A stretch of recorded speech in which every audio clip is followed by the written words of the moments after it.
और अब जिक्र सानह सवात का। दरियाए सवात में रेले में बह जाने वाले लापता अफराद की तलाश दूसरे रोज़ भी जारी है। अब तक 11 लाशें निकाली जा चुकी हैं, 3 अफराद ताहाल लापता हैं। इस बारे में मज़ीद जानेंगे डॉन न्यूज़ के नुमाइंदे मुराद अली खान से। मुराद, जाँ बहक होने वालों का ताल्लुक कहाँ से है?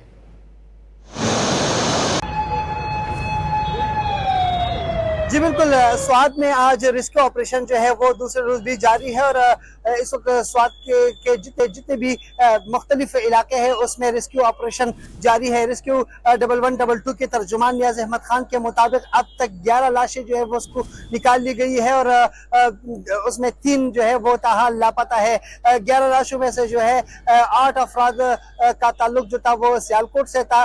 जो सयाह आए थे उन लाशों को भी सियालकोट रवाना कर दिया गया है और इस तरह जो 2 का ताल्लुक मर्दान से बताया जा रहा है और बाकी जो लाशें हैं उसके भी तलाश जारी है।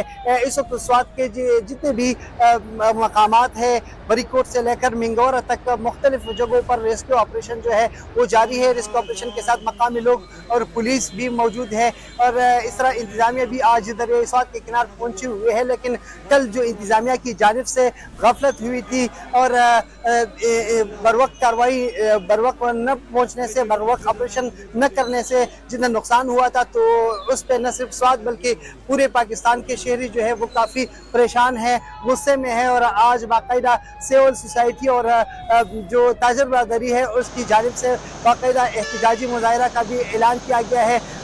अब से थोड़ी देर बाद मिंगोरा के शहर निशात चौक में सूबाई हुकूमत और ज़िली इंतजामिया के खिलाफ जो है एहतजाजी मुजाहरा भी होगा। जी।